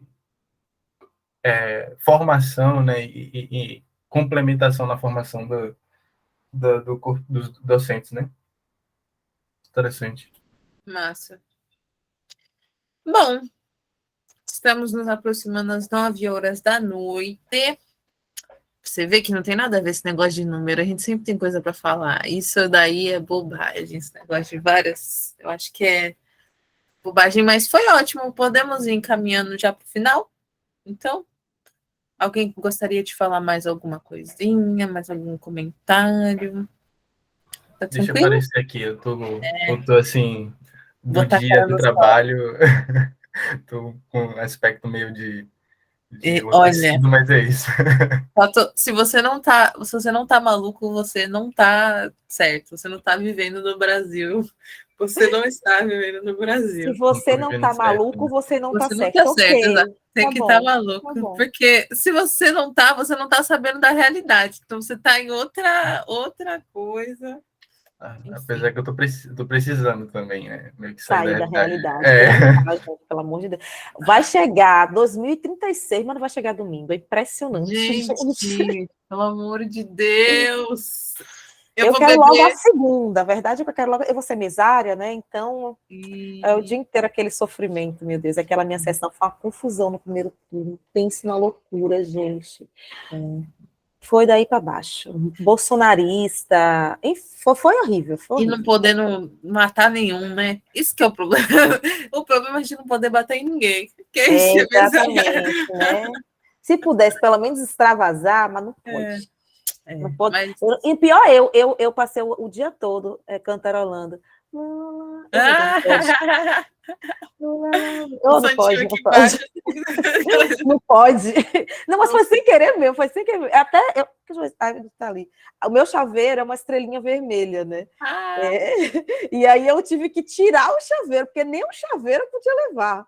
não pode ter nada. Fui de branco, para não dizer que eu estava. Aí eu falei para ele, eu vou de camisa vermelha. Ele, não, para com isso. Eu vou de camisa vermelha. Ele, não, vai de branco, fica neutra. Mas minha sessão tem um monte de bolsonaristas. Os únicos bolsonaristas de Salvador estão votando lá, porque quase não tem. É o que, Pituba? Não, aqui em Nazaré. Nazaré, assim. Que maravilha morar numa É um bocado de cidade. classe média frustrada, falida. Morar numa Quase cidade falido mesmo. Ressentida. Mas eu acho que você acabou virando aí Lília uns tá 10 falando, votos, Rafa. sem querer. Não, Oi. eu falei que maravilha morar numa cidade que bolsonarista não é a maioria. Que inveja. Não. Pela primeira vez, hoje, eu vi um santinho de Bolsonaro no chão. Hoje, pela primeira vez. E aí eu tratei o que de pisar, estraçalhar, rasgar todo. Imediatamente pegou e botou fogo. Exatamente. Aí, enfim. Aí a Amélia está querendo ir. A gente tem que acabar. Amélia, muito obrigada por ter vindo também. Eu acho que foi um ótimo encontro, a gente conseguiu discutir sobre bastante coisa, né? E agora a gente já vai seguindo para decidir algumas coisas do próximo encontro, não é isso?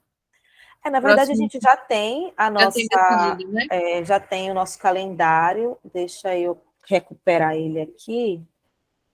Deixa eu ver se a gente tem mais um encontro esse mês só, que é o encontro de novembro. Dezembro a gente não tem encontro. Sim. Eu acho que eu mandei o calendário, ele sempre vai no e-mail primeiro, né? Sim. Tá aqui, ó, planejamento de atividades educativas, debatedores Rafael e... Você. E aí, não tem, né? Não teve outra pessoa que se disponibilizou. Podia ser o quê, Juliana? Planejamento de atividades educativas, pode ser. Pois é, pode né? Ser. Deixa eu ver aqui. Eu posso fazer memória.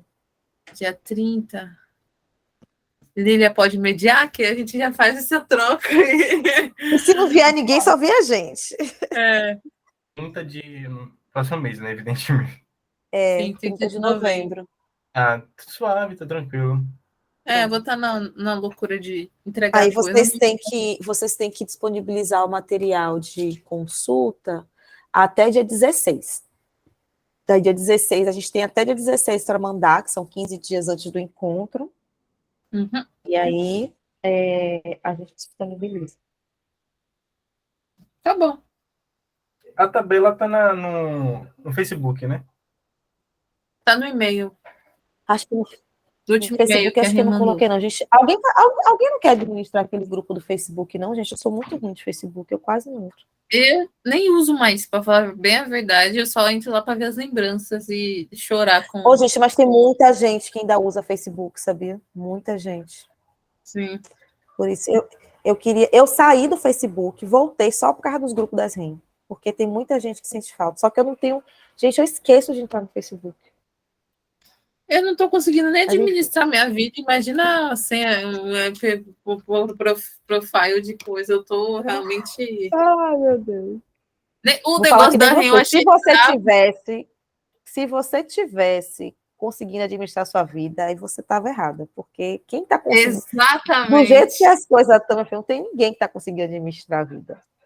Tá todo mundo só fingindo que tá tudo bem. Eu não tô nem fingindo. Eu não tô nem me dando trabalho de fingir.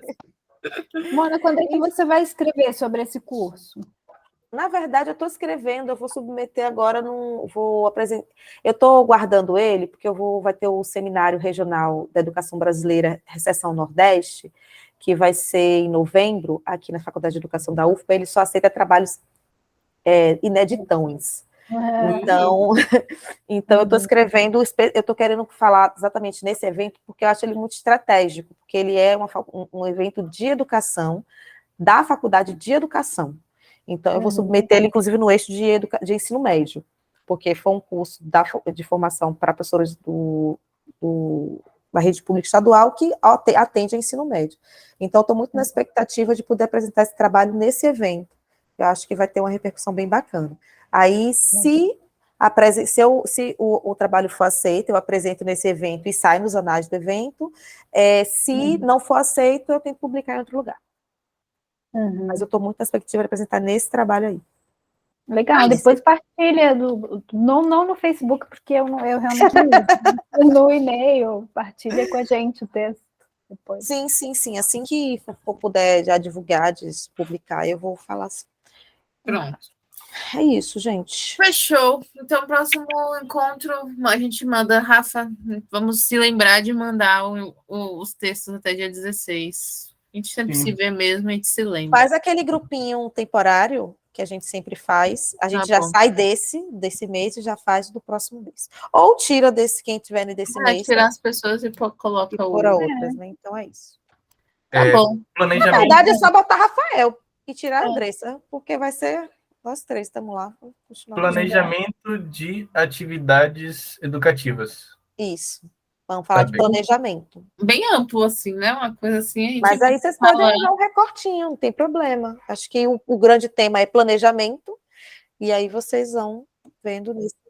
Relatos. Já tenho referência na cabeça, inclusive, disso. Inclusive, é super interessante trabalhar com relatos de experiência, né? Pegar alguma coisa que tenha dado certo, boas práticas, e trazer também para a discussão. Tá bom. Valeu. Fechou, galerinha. Gente, obrigada por hoje, Boa viu? noite. Foi lindo. Tchau, gente. Amei a resistência. Beijos. Se cuida. Tchau.